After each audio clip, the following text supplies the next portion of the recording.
Elburn, E-L-B-U-R-N, D-U-F-F-Y, Elburn Duffy. What is your birthday? 29th of February, 1928. 28. So 1 year before the Great Depression. No, we grew up, oh yeah, okay. 1929, right? Right? Yes. Yeah, that was the big Wall Street collapse. Where were you born? Cornwall, Ontario. Could you spell the place? C-O-R-N-W-A-L-L. Cornwall. Yes, Ontario. Okay. Tell me about your family when you were growing up, your parents and your siblings. Okay, my father's name was Paul Duffy. He was born in Ireland. My mother was Teresa Lozo. She was born in St. Helena, New York. We had there was 9 of us in the family. I was the second oldest. Second oldest. The girl was older than I was. And what school did you go through? Okay, I went to St. Columban's West School, and I went to Gonzaga Senior School, and I went to Cornwall Collegiate and Vocational School. And tell us about the life around the time of Great Depression. It's been really hard for everybody. How was it to your family? Very hard. Like, there was no welfare per se. Relief, you worked for your money. My father, he was only 5'1", and he worked in the city doing whatever they needed him to do. And in the winter, we used to have great big snowstorms, and sometimes the banks were 10, 15 feet high, so they'd have steps, you know. But going to school, if you got the strap at school, you got it at home. Yeah. Oh, yeah. But we were taught respect. That's right. So when did you graduate high school?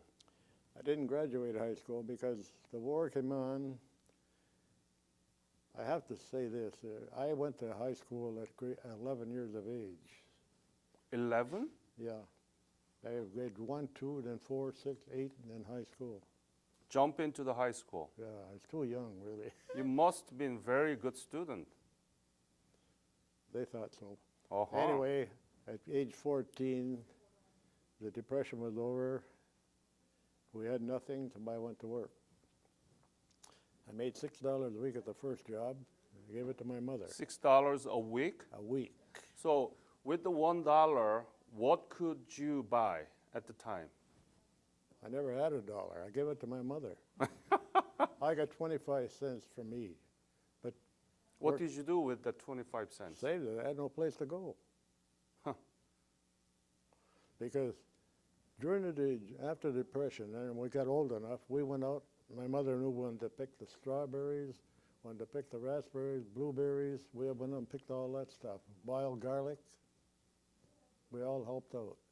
Yeah, it's been very difficult times, yes, to everybody. You know what? I never envisioned me seeing the parts of the world that I have, because we never left the home. We didn't have no car, no nothing. My wife had a car at 16. I didn't even have a bicycle. I couldn't afford one.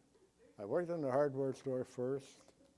Then I worked for a guy, and he had a chip stand that made hot dogs, hamburgers, and stuff like that. He was a very good man. He was a Lithuanian. And I went to work for him after school. He bought me a bicycle. It cost $5, but he took $1 a week off. I got a licking every week because my mother wanted the other $1.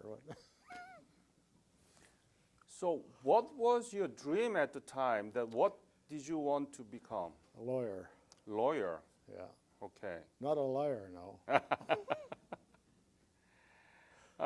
So what happened to you? How did you become involved in the Korean War? Okay, I tried to join the Army in the Second World War, but I was too young. My parents, I did join, but they came and got me out. So when the Korean War came up, I joined the Air Force. I was in there from 1946 to 1947, and when they started cutbacks, they give us a discharge. Then when the Korean War came up, a bunch of us went down and joined. I took some of my training at Petawawa. When did you join? August 6, 1950. August 6, 1950. Yeah. You volunteered. We were all volunteers. Right. Every war Canada's ever fought in, they've been volunteers. Right. Where did you get the base again? Petawawa primarily, and then we went out to Fort Lewis, Washington. Then we sailed on those luster liners, you know, to Korea.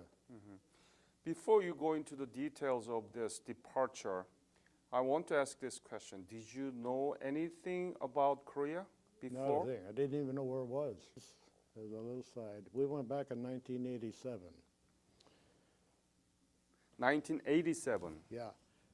When I left in 52, there was hardly any building standing in Seoul. There was only one bridge across the Han River. And Kimpo was just a little grass strip. When we landed in Kimpo, I forget how many landing strips they have, but I felt very proud. What did you see in 1987? A modern country. Tell me details. Well, I was totally surprised. In fact, there's 9 of us from Cornwall went over, and we were totally surprised at the fantastic results that you people had done over our efforts.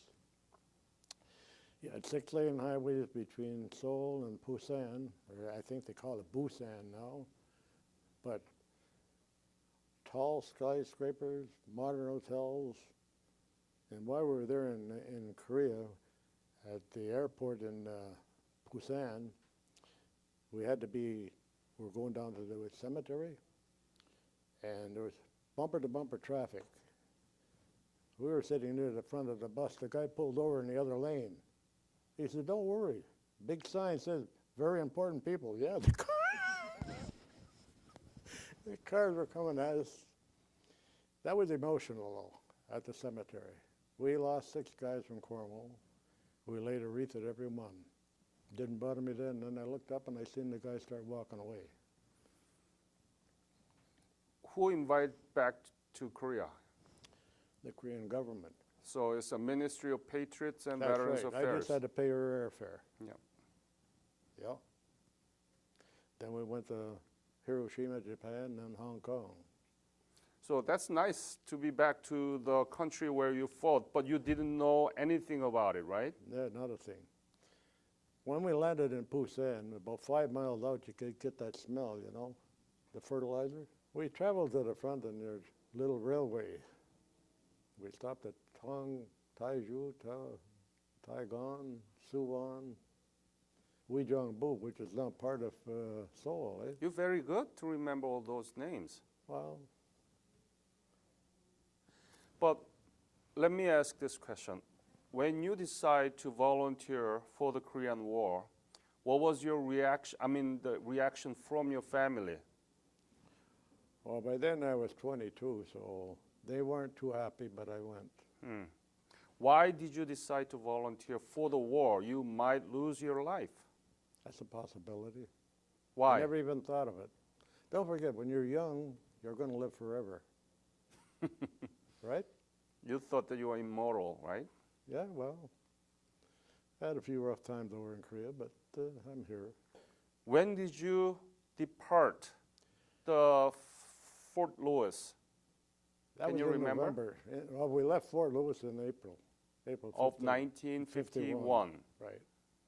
And we landed on the, I think it was the 29th of April in Busan. Did you stop by in Japan? Nope, no, we went right through to, Right through. yeah. Well, don't forget that's whenever they needed the troops, eh? Oh, That's after China community was a thing. that's very exceptional because most of them stop by in Japan and replenished and go to Korea. Yeah, no, we went right through. Huh. How long did it take? About 2 weeks, more than 2 Yeah, weeks. roughly 2 weeks. How was the travel Well, in the see, ship? we ran into one big storm, and I made the mistake of taking the highest, Bad? yeah, well, it was a, what they call that? Hammock. Hammock. Yeah. I said, I'm going to be best. No, oh, what a mistake. All the smells come up. Was the ship all Canadians or was there Americans on it? Oh, there was Americans and Canadians. How was the relationship between American and Canadian soldiers in the ship? Well, they thought we were nuts for volunteering because they were all, what do they call it? Yeah, yeah. When you arrive in Busan, April 29th of 1951, describe in detail the scene that you saw. The scenery, the buildings, and the people. Total desolation. The thing that bothered me more than anything was the children. They were starved.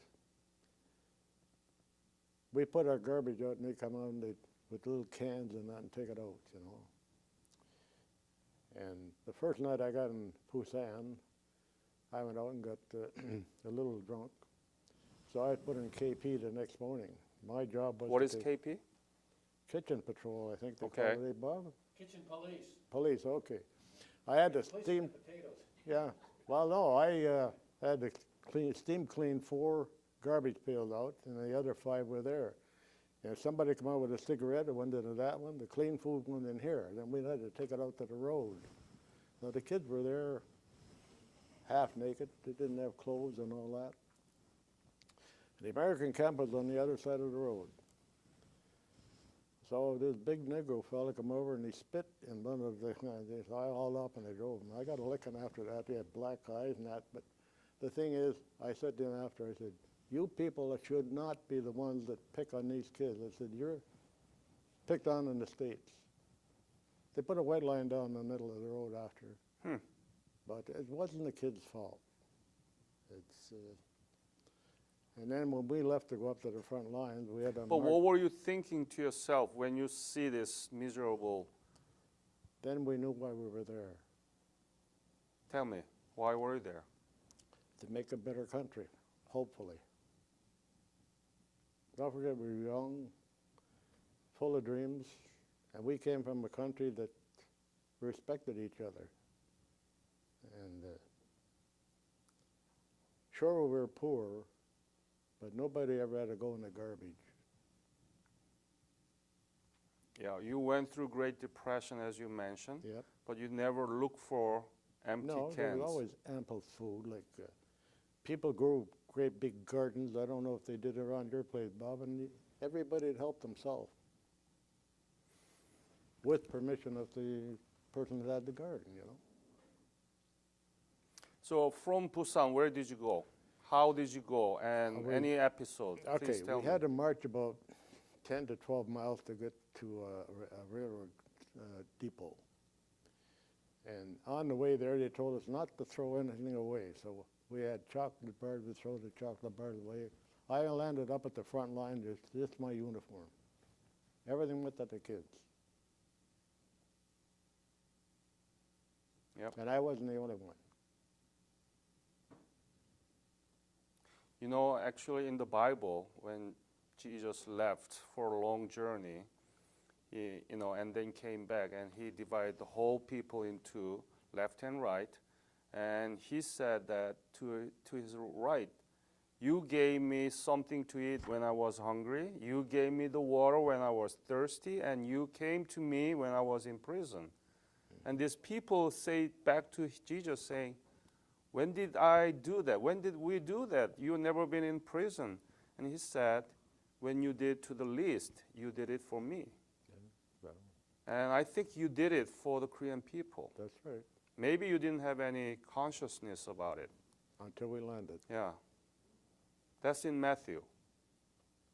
Oh, he's good at the Bible. So anyway, from Busan, where did you go? Well, then we went to the train. Then you didn't go too far. You tried to travel at night. Taegu, Taijuan, Suwon, then Uijeongbu. From Uijeongbu, we had marched up to the front lines. Where in the front line? Do you remember? Well, our first battle was Shea Lee, so Chai Li. Chai Lee, is that how they say? Yeah. Well, we always said Shea. But that was in North Korea. So I forget what our lines were called, the Jamestown line. That's what it ended Jamestown, up eventually. okay, okay. But at the time, it wasn't a line. Then we got there. We had to build our bunkers and our trenches.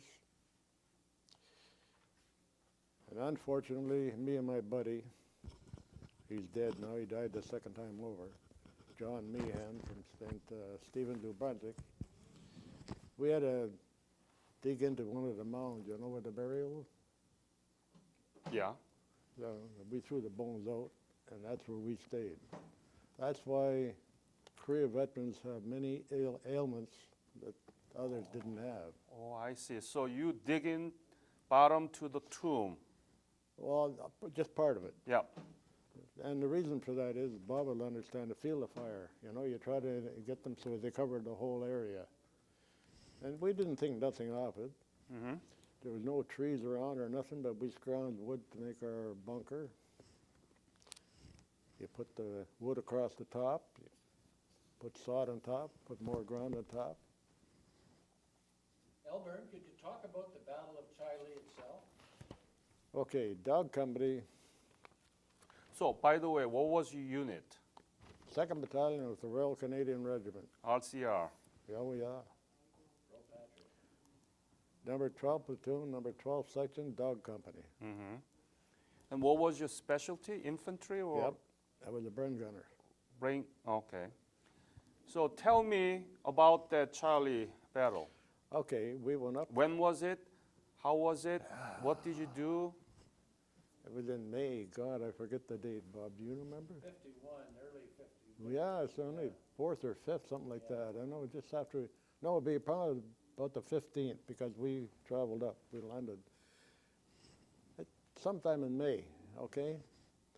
And dog company, we were given the thing to go up the one hill. Baker company had another. Abel was in reserve. But it was raining cats and dogs. Mm-hmm. Oh, I mean raining. They should never have done it because of the fact that the weather was contrary. We had no support of artillery, had no air cover. And anyway, we got cut off. We seen the guys walking down the other side of the hill, but everybody had ponchos on. So we waved at them, they waved at us. Then they cut us off. We were pinned down. And my job was to try and take one of the machine gun things that were firing at us. So they all started firing, and I moved about 15, 20 feet. And I put 2 or 3 mags in, and then the firing stopped. Whether I hit them or not, I don't know, and I don't care. I don't want to know. So eventually we did get out.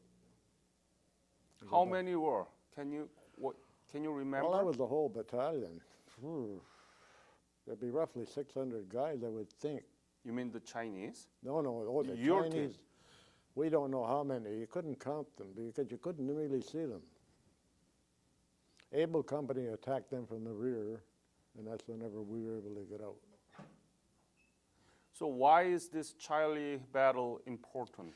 Okay, they wanted to take Charlie because of the fact that it was a center point for railroads and highways.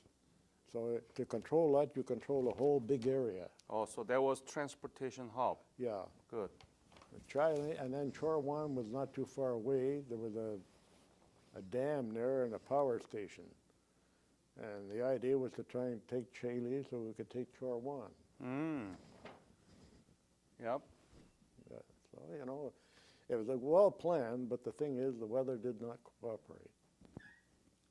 It was May, but it raining so hard. Oh, 2 days of rain, you know. And don't forget, when you're walking up those hills, for every step you take, you slip back half. Did you grow up in Korea? Yes. It's all hills, eh? 70% of our territory is mountain. Yeah. Well, not mountains. I'm they're sorry hills. about that. They're hills. They're not compared to mountains to what we have. Yep. Like 357 was 357 millimeters, which is what, 1,000 feet? So any episode in that Charlie battle that you remember that it was kind of dangerous, Okay. very dangerous, so that you We had might... one guy killed, and we had this guy Poole. He was a medic. We got 4 wounded. He went and picked them all up. He got wounded every time. He was recommended for the Victoria Cross. Our captain at the time was Red Hamilton. He recommended it. Rockingham recommended it. No, Keene, I think, first. Keene, then Rockingham, and the general in charge of the British forces in Korea. We did fight under the British. He recommended it, and then they get to Tokyo, and a limey general over there said, we don't give that medal to the colonials. He was scheduled to come over to see Korea, and he was advised not to because we'd have shot the son of a bee.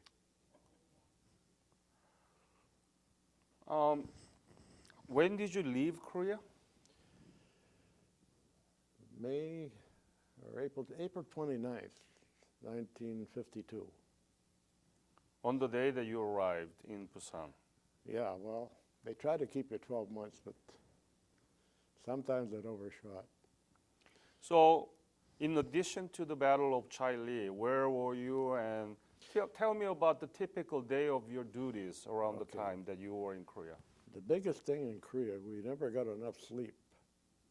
2 hours on, 2 hours off from sundown to sun up. And then in the daytime, we were always putting more concertina wire on, or if the Chinese had come through, we'd have to go down and help lay mines. And we had a lot of patrols. I had one experience on a patrol. We're going out on a listening patrol, me and my buddy. He had the radio, I had the Brennan. What was your rank at the time? Private. Private. I was a corporal today, a private tomorrow. little incidents. Anyway, we're out. Okay, well, I'm going to ask about that. Yeah. But please go ahead, that patrol that you wanted to talk. Okay, it was a listening patrol. And a 90-day wonder came up, and he had been giving us instructions. This was in February. So we went out, we picked the position where the Chinese generally came. We were out there about 10 minutes, and he called on, how's everything going out there? I said, sir, stay by for the radio, and we'll report if we got anything. About 20 minutes later, he called up. I said, get off the effing radio. I said, I'm shutting it off. I said, when I got something to report, I'll report. He filed a complaint against me, and when we got in front of Red Hamilton, he says to me, Duffy, I want to know what happened. I told him. He said, did you do that? He said, yeah. He said, you're going back to Japan with my recommendation. Go back to Canada and learn how to treat the troops. My life was on the line because the sound carries for miles. Yep.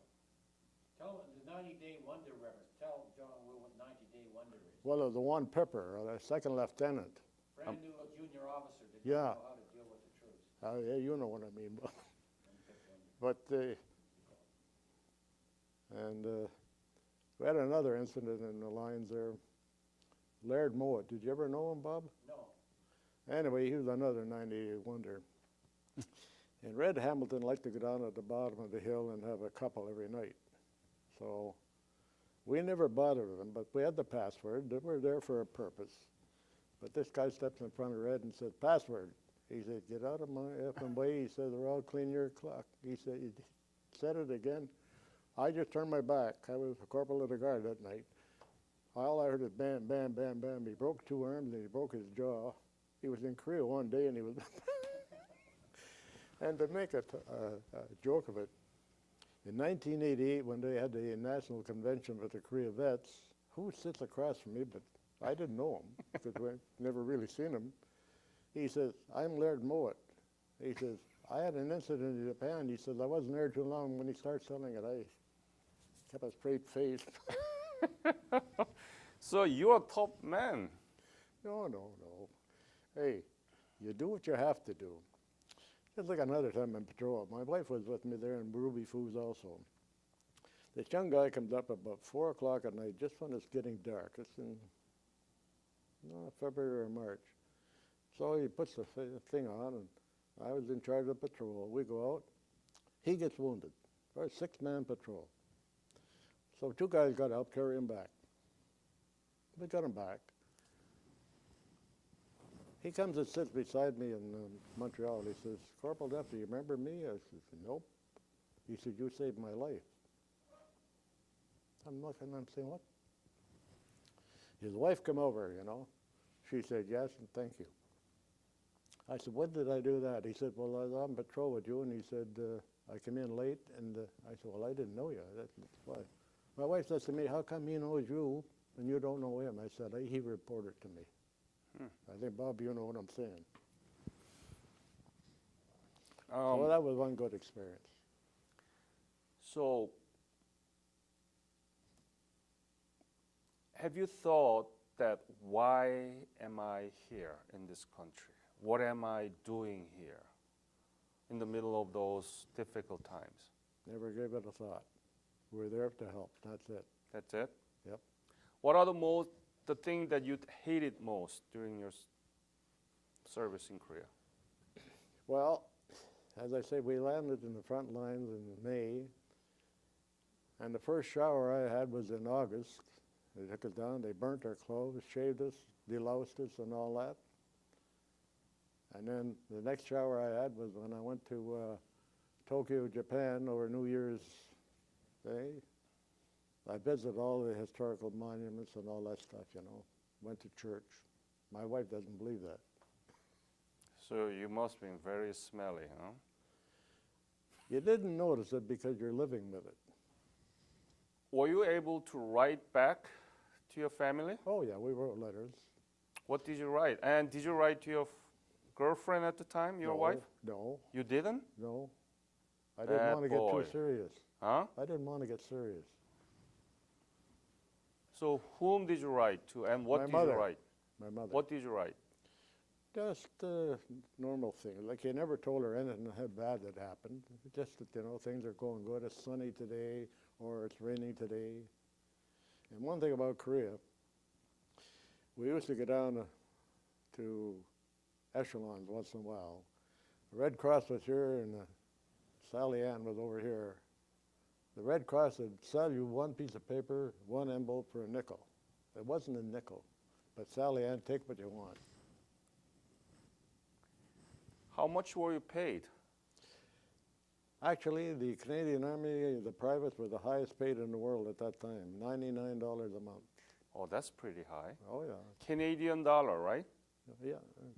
99. And don't forget, at that time, our dollar was worth more than the American dollar. Oh. They never give it to us when we went to the States, though. Private is the lowest rank, and you were paid 99, right? Yeah. So what did you do with them? It wasn't actual money, it was a script, right? No, any money that we got there was script. But I sent my money home to my mother. All of it? Yeah. All of it? Yeah. Very nice. I was a good poker player. I made a bit of money.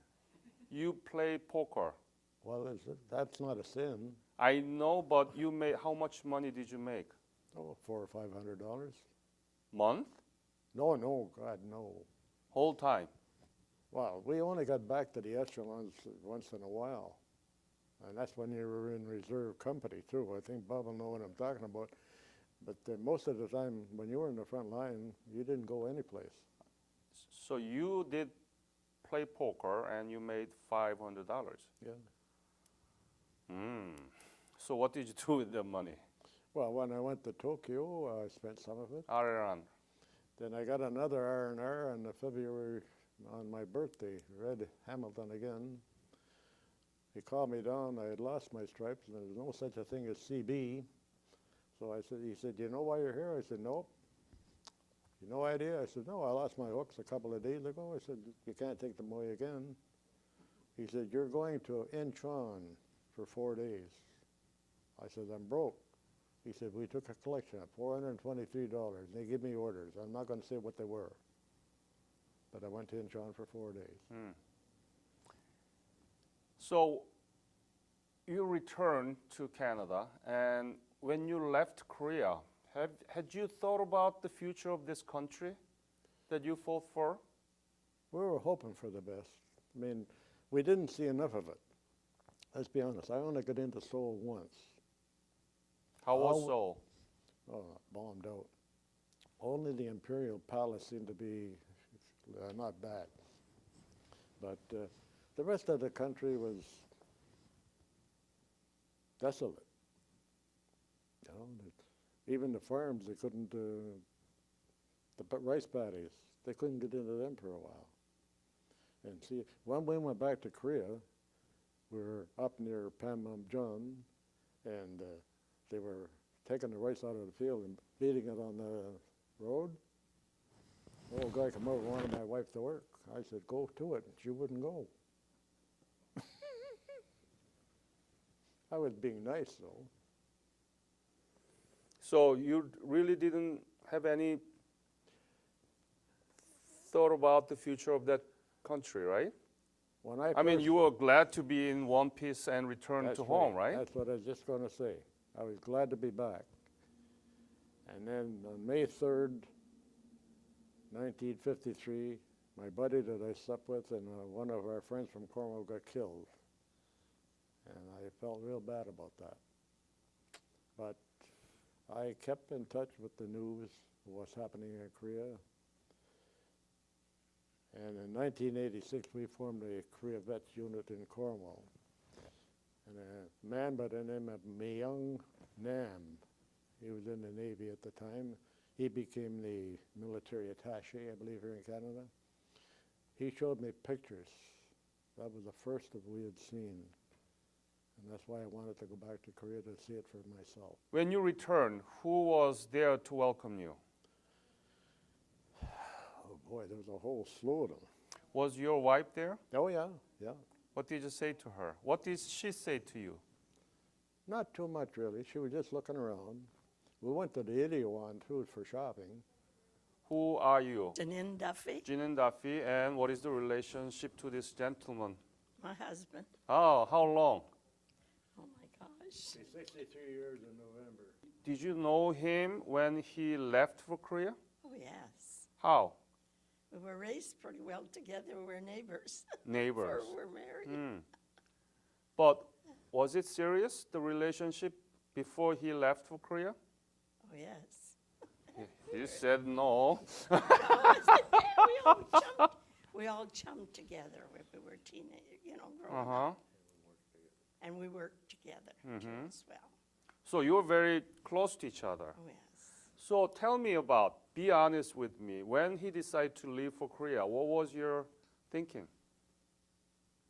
Well, I was kind of sad. I hated to see him go. Uh-huh. Oh yeah. It's like everybody else. I missed him an awful lot. Right? Yeah. Yeah. Must have been hard for you, right? Yeah. Did you write him when he was in Korea? Yes. Okay. Oh yeah, I wrote to him. Hmm. Did he wrote back to you? Well, not as fast as I wrote to you. Oh. Duffy, you have to behave, okay? Well, I had more than one fish. Yeah. You tell me that now, eh? Wait till I So, get you home. when did he return? Did he talk about the war? Yeah. What did he Yes. say? What did he say about the war? Oh, well, I don't know, all kinds of things. Tell me one, give me one example. What did he talk?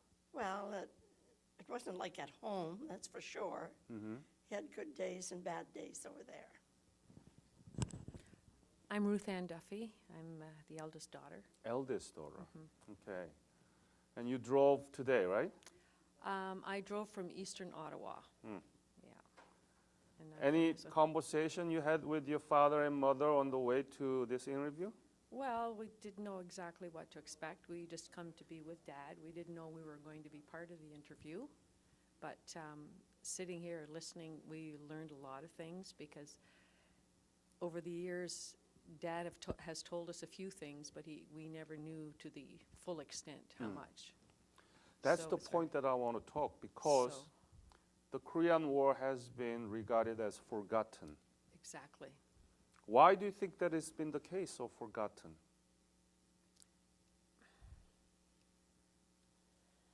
I don't know why it should be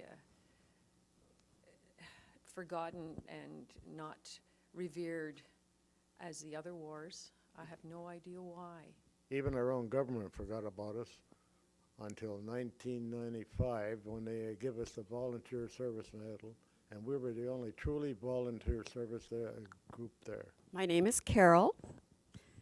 And Carol Duffy. yeah, so Yeah. you are the second daughter? I am the second oldest. Okay. Yes. And you are the one who drove from the Cornwall most of it. Yes. Thank you Yeah. very much. Really, Oh. I really appreciate No, it. well, it was my pleasure. It was Yeah. our pleasure, really. Did he talk about the war to you?